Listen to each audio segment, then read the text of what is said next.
자, 예, 안녕하십니까. 여러분과 함께 부동산 공법을 같이 공부하게 될 이환재입니다.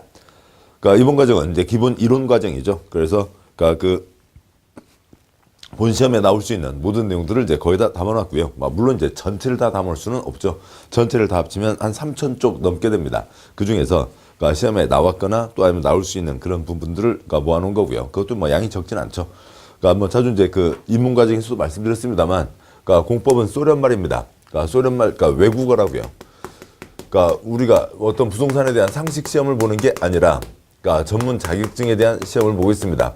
그러니까 그래서요, 그 전문 용어를 얼마만큼 잘 이해하고 계시냐라고 하는 거고, 그 전문 용어가 글자로 써져 있기는 한글로 써져 있지만 거의 외국어 수준이고, 외국어 중에서도 뭐 가끔 접한 영어나 영어나 중국말 이런 정도가 아니라 거의 소련말 수준이죠. 러시아말, 소련말입니다. 그러니까 소련말 외국어 공부는 어떻게 해야 되고요? 혀로 하셔야 되죠. 여러분 혀로 소리를 내셔야 됩니다. 혀로 소리를 내셔야 되고, 그러니까 그 말이 무슨 말인지, 그러니까 일단 소리는 나야죠. 보이가 됐든 유아르 거리 됐든 그러니까 보이가 BOI인지 거리, 그러니까 GUL인지 아니면 이게 Y고 IR인지 아무튼 어떻게 됐든 간에 소리는 나야 된다고요. 보이 유아르 걸. 그러니까 그게 소리가 난 다음에 그다음에 보이, 그러니까 영어로 보면요. 그다음에 나는 소년이다. 보이 M이라고 할 수도 있고요. 아니면 I am boy라고 할 수도 있고 I am a boy라고 할 수도 있고 그건 알아서 하면 되죠. 문법은 그 다음입니다. 일단 boy라는 말을 알아야 되는 거죠. 그걸 아셔야 됩니다. 소리만 하셔야 되고, 그게 그러면 이제 무슨 말인지, 애플, APPLE, 사과, 그게 무슨 말인지 그 내용은 이제 제가 설명을 드릴 거죠. 그래서 여러분은 혀로 소리를 내시고, 그 다음에 그게 무슨 말인지 내용은 설명을 드리고, 그러니까 책에 써져 있지 않습니다. 그러니까 법에 써져 있지 않다고요. 그게 무슨 말인지를 알 수가 없습니다. 그렇게 해서 이 두 가지를 붙여 가시고, 이제 우리는 문법까지 갈 일은 아니잖아요. 또 그러니까 쓰기까지 가는 일은 아니죠. 주관식 시험도 아니고. 그래서 객관식 시험에서 풀어내시면 되는데, 그러니까 계속 혀와 내용을 반복해 가시면 됩니다. 여러분은 혀 소리 내시고, 그러니까 제가 내용 말씀드리고, 듣고, 소리 내시고, 듣고, 소리 내시고, 듣고, 이것들을 반복하셔서, 그러니까 5번, 10번 하시면 아무 걱정 없습니다. 공법 공부 제일 편하게 하시는 거예요. 그냥 전 과정을 22번 들으세요. 끝. 아무 걱정 없습니다. 그러니까 걱정 하나도 할 거 없어요. 공법 80점 아무 걱정 없습니다. 그러니까 22번 들으신 분 실제로 계시고요. 그러니까 그렇게 하시면 되고, 아무튼, 그러니까 소련말 이니만큼, 그러니까 모잠비크 말 쉬운가요? 쉽지 않죠. 온두라스 말은 쉬운가요? 쉽지 않을 겁니다. 아무튼 그렇고요. 그러니까 티벳 말도 쉽지 않겠죠. 그런 겁니다. 3번 들을 때까지는 어려운지 쉬운지를 알 수 없는 거죠. 그냥 3번은 들으시고, 그 다음에 이제 5번 들으시면서, 아이고, 이게 만만치 않은 거구나. 아니면, 요 정도야 충분히 할 수 있겠다. 그런 이제 가늠들을 잡으시게 되는 거고, 그 다음에 10번 넘게 들으시면 되고요. 20번 들으시면 아무 걱정 없습니다.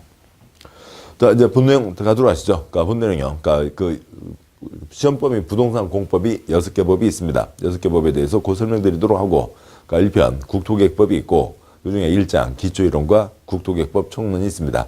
거기에 1, 2, 3, 4 4개의 절이 있고, 1절 그러니까 부동산 공법 기초이론에 대해서 보도록 하시죠. 먼저 첫 번째, 그러니까 부동산 공법입니다. 우리가 공부하시는 게 그러니까 부동산 공법이죠.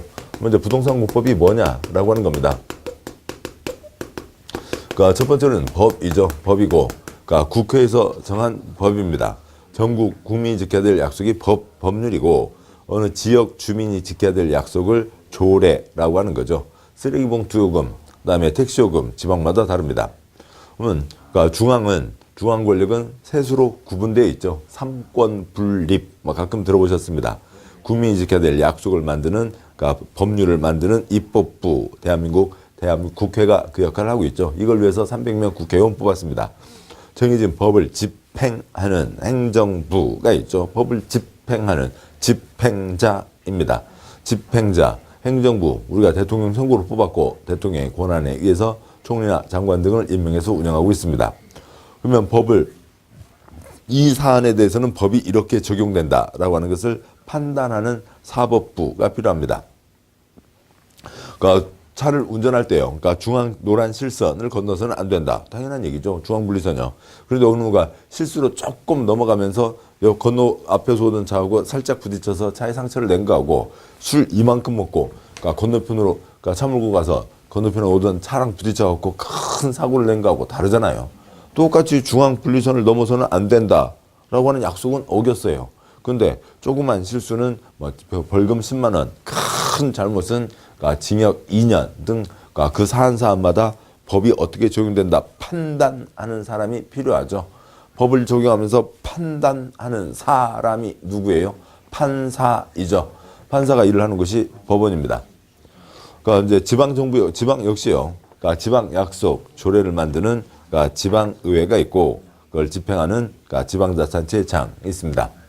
그러니까 이번 국회 등에서 법을 만들었고, 근데 대한민국의 모든 법을 크게 둘로 나누면 사법과 공법으로 나눌 수가 있습니다. 그 위에 있는 사법부의 사법이 아니고요. 개인 간의 관계를 다루는 사법. 다음에요. 공자, 국가 지역 전체를 위한 공법이 있는 거죠. 동그라미 2-1번 사법. A, B 동등한 개인 사이의 관계에 대해서 규율하는 거죠. 민법이 대표적인 예입니다. A, 자동차, 땅, 아파트 팔려고 합니다. B, 살려고 해요. 둘이 A는 아무한테나 팔아도 되고 B는 아무한테나 사도 되고 우연히 만났으면 서로 만났을 때 의사의 합치에 의해서 계약이 시작되는 거고 각각 지켜야 될 권리와 의무와 또 권리가 있는 주장할 수 있는 권리가 있는 거겠죠. 동그라미 2-2번 공법이 있습니다. 국가 지역 전체의 이익을 위해서 개인 활동을 규제하는 법이죠. 도로교통법, 노란실선 건너가서는 안 된다. 빨간불 때 멈춰야 된다. 세금 납부에 대한 법, 쓰레기봉투 사용해서 쓰레기 버려야 된다라고 하는 거죠. 법 어기면 큰일 나. 징역가 무슨 법이요? 그러니까 공법인 거죠. 공법은 국가 지역 전체를 위해서 국가 지역을 구성하는 많은 사람들이 있잖아요. 이 중에 어느 한 사람이 그 개인이 자기 이익을 위해서 약속을 깨뜨리고 국가 지역을 엉망으로 만들고 그런 거 안 된다라고 하는 거죠. 그런데 이런 거 안 된다라고 해서 다른 사람에게 피해를 주면 안 된다. 이걸 이제 어떻게 규제하냐면 다음과 같이 규제할 수가 있습니다. 다음 쪽 내용 이어지는 걸로요. 대한민국 국민은 누구라도 다 운전할 수 있다. 근데 운전하려면 요건을 갖춰야 된다라고 표현할 수도 있고요. 대한민국 국민은 일단 운전 못한다. 운전을 하려면 운전면허 시험 합격하고 그다음에 자동차 등록하고 책임보험에 가입해야 운전할 수 있다. 결론은 비슷해요. 결과는 비슷해 보이지만 어떻게 규제를 할 거냐. 여기서는 조금이라도 더 걱정하자고요. 조금이라도 잘못을 못하게 하자고요. 조금이라도 다른 사람에게 피해를 적게 하자고요. 그래서 일단은 금지다. 허가받아야 된다라고 하는 거죠. 대한민국 운전은 금지되어 있는 나라입니다. 일정한 요건 갖춘 사람만 할 수 있죠. 두 번째 점이요. 대한민국 국민은 땅 손대는 개발행위 할 수 없고 건물 지을 수 없습니다. 땅 잘못 손대서 무너져 내리면 아랫집에 큰 피해를 주는 거죠. 건물 잘못 지어서 무너지면 자기만이 아니라 들어와 있는 다른 사람들까지 큰 피해를 줍니다. 그래서 건축할 수 없다. 뭐 받은 사람만 할 수 있고요. 허가 받은 사람만 할 수 있다라고 하는 거죠. 금지를 풀어주는 게 해제, 금지를 풀어주는 게 허가, 금지 해제라고 얘기하는데요. 그래서 공법에서는 금지되어 있다. 그것을 허가받은 사람만 그것을 할 수 있다. 이건 이제 기본 세트로 가게 됩니다. 그런데 공법이 꼭 그러면 요거 하나만 있는 부분이 아니거든요. 부동산 공법에 대해서는 이제 이런 부동산 활동뿐만이 아니라 세 번째 부동산 공법은 먼저요. 지금 보셨듯이 법은 국회에서 정한 거죠. 그 다음에 국가 사회 전체를 위한 공법입니다. 그 중에서도 부동산 문제에 대한 건데 법은 국회에서 정해져 있고 법을 집행하는 게 행정청이죠. 행정청에서 걱정되니까 국민들 이러저러한 일들 못하게 하는 거죠. 이제 동그라미 3-1호가 있고 동그라미 3-1번 행정청의 수립 결정하는 중요한 계획, 정책 결정의 기준과 절차를 정한다고 되어 있습니다. 국민 한 사람 뭔가 하는 거지만 그것보다 더 크고 영향을 크게 미치는 게 뭐예요? 관청에서 뭔가를 하겠다라고 하는 거죠. 4대강 사업 그것 갖고 그렇게 논란이 많았습니다. 아무튼 그때는 찬성과 반대 팽팽한 것 같았고 텔레비전에서는 찬성하는 사람들이 훨씬 더 많이 나왔었잖아요. 그런 것보다 그렇게 됐습니다. 아무튼 각각마다 의견 차이는 있었죠. 지금은 4대강 사업 잘 됐다. 이거 안 했으면 큰일 날 뻔했네. 얼마나 자랑스러워 하는 분들 텔레비전에서 많이 보셨어요? 글쎄요, 저는 별로 못 본 것 같습니다. 어디에 공항을 만들었다고요. 한 달에 2번 비행기 뜨고 내립니다. 비행기 값은 두째 지구래도 그 공항 유지하는 데만 쓸데없이 한 달에 1년에 몇십억씩 들어가고 있습니다. 뭔가 도로 하나 잘못 만들어 놓으면 죽음의 고속도로가 있었죠. 대한민국 죽음의 고속도로가 있었습니다. 88 고속도로예요. 그러니까 대구 광주 있는 도로인데요. 거기다가 중앙분리대를 만들지 않고 중앙분리선을 그어놨어요. 고속도로인데요. 그러니까 물론 법을 어기면 안 되지만 추월하다가 좀 넘어가고 하는 사람들이 있으면서 거기 넘어가는 순간 부딪혀서 뭐 엄청나게 돌아가셨죠. 1년에 280분씩 돌아가셨습니다. 그러니까 4일에 3분씩 돌아가셨다고요. 도로를 왜 만들었어요? 사람 죽이려고 만든 도로가 되어버린 거죠. 그건 잘못된 거죠. 그러면 안 된다고요. 그럼 지금같이 나쁜 것만 있는 게 아니라 얼마나 대한민국 살기 좋게 바뀌었어요. 다. 그러면 내 옆집 아저씨가 삽 들고 나가서 어떻게 해서 우리나라가 이렇게 좋아졌어요? 그러니까 우리가 세금을 냈고 뭔가 해서 좋아진 거죠.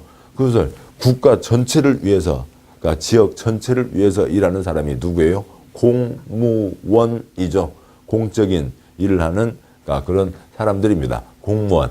우리가 이제 공무원 그러면 보통 이제 뭔가 9급 일선 현장에서 자주 보시게 되는 이제 7급 이제 뭐 이런 분들을 떠올리시게 되지만 이제 공법에서는 공무원 그러면 국토부 장관, 그다음에 도지사, 그다음에 어느 시장과 군수 이들이 공무원입니다. 우리가 월급 주고 있잖아요. 그러니까 일 제대로 잘 해야죠. 일을 잘 하라고요.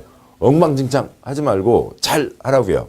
그래서 앞으로 뭔가를 하겠다, 계획 세우고 뭔가를 하겠다, 중요한 정책 결정을 하려면 잘 하라고요. 신중하게 잘 하라라고 하는 거죠. 신중하게 잘 해야 되는데 어떻게 하는 게 신중하게 하는 거예요? 서류가 올라왔습니다. 도장밥 찍어놓고요. 도장 찍을 때 신중, 이게 신중하게 하는 거냐고요? 그건 아니겠죠. 그러면은 법에 정해진 절차를 거쳐야 된다라고 하는 겁니다. 그 절차 마르고 닳도록 보실 거예요. 그러니까 기초조사, 주민의견 청취, 의회의견 청취, 협의 거치고 심의 거쳐서 결정하게 됩니다. 도시군관리계획 절차라고 하는데요. 요것과 이제 거기서 조금 차이가 생기는 거 한두 가지 있는데 그건 뭐 별거 안 되고요.